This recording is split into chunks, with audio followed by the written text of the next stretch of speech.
Goosebumps by R.L. Stine was a series of young adult horror novels which feature characters and dealing with supernatural monsters and creatures and evildoers and other like. Basically, bringing things that gave children nightmares to life. And children and teenagers ate them up and just spent many a night sleepless, wondering what was under the bed or what was in the closet. I grew up, I was already too old, I guess you could say, for R.L. Stine, and I only knew of R.L. Stine through the TV series, which I did not watch. And the TV series was just as popular, I think, as the books.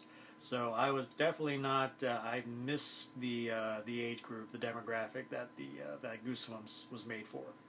So here we are in 2015, and Goosebumps, the motion picture, has now arrived.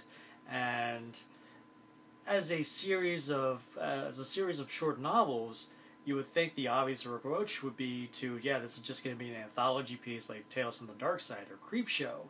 And there's apparently such a large library of R.L. Stine that you're like, where do you pull from? Do you take your best novels? You take your weakest novels? Do you just do the best ones, almost like remaking the TV show almost? Which would have been unfortunate. But fortunately for the motion picture event, they found a fantastic way to bring it all together in a meta kind of way. And in Goosebumps the movie, R.L. Stine actually, yes, he did write all those books, but when he wrote those books, those creatures from his imagination actually came to life. And he had to capture them and keep them locked in the books so that they don't get out and raise havoc on the world. And as the film starts, we meet our first two major characters is a mom and son. Son played by Dylan Minetti, plays Zach Cooper, and they move in next door to a father and daughter, Hannah and R.L. Shivers. So, as I guess that's what he's being known as, and then the mystery ensues. Just who are these people next door? And as events unfold, Zach and his friend Champ end up finding out that the guy living next door is the R.L. Stine. Yes, the author of the Goosebumps books in real life is actually a character in the movie about his books. Meta! So, and it works. Jack Black plays R.L. Stine, and he is really, really good, really funny. Of course, I never met R.L. Stine. I've never seen an interview with R.L. Stine, so whether or not he actually captured R.L. Stine is kind of a moot point. But he does, for the film version of R.L. Stine, he is just fine. So, basically, events unfold where the creatures that are locked in the books start getting out and start raising havoc on the town of Madison, Delaware. Wow, we're in Delaware. And just the comedy and horror ensues. Now, this is a PG film, so of course it can't be too edgy and too scary. And there are plenty of creatures in here that could be violent. Might be a little scary for the little ones, but it's still entertaining for the adults.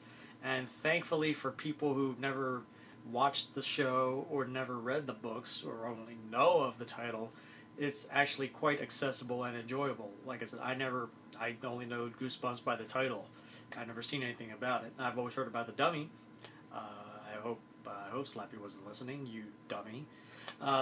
And basically, I enjoyed it in it's very much felt like in a Jumanji and Zathura kind of way, where all these things come to life and you're immersed into it. And the visual effects are pretty good. I mean, really good. A lot of the sure there are some CGI here, but there are some practical effects mixed in there too, and they did a pretty good job of mixing it together.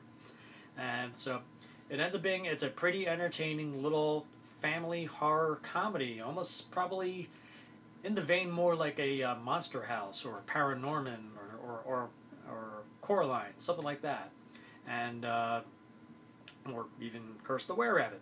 And it's a entertaining little family-friendly horror film, you could say. And thankfully, for non-fans, you will find something to enjoy in this. Even if fan of Jack Black or just horror movies in general, you'll see like all of your favorite tropes like zombies, ghouls. I'm sorry, they're not zombies. They're ghouls. Killer clowns, killer ventriloquists, killer Venus flytraps, giant mantises, you name it, they're all in there. So fans will definitely eat this one up. They will be able to point at every single little thing, and there's like, oh my god, that's that, that's so and so, that's so and so, that was from this, that was that. They will get all the references, but it's just an entertaining piece for whether you're fans of the show, fans of the novels, or just fans of movies, of horror movies in general, even for the kids set. So. Goosebumps, I would give about a 7 out of 10. 7 out of 10 for this meta look at the young adult horror novel phenomenon. So if you like my review, hit the like button below.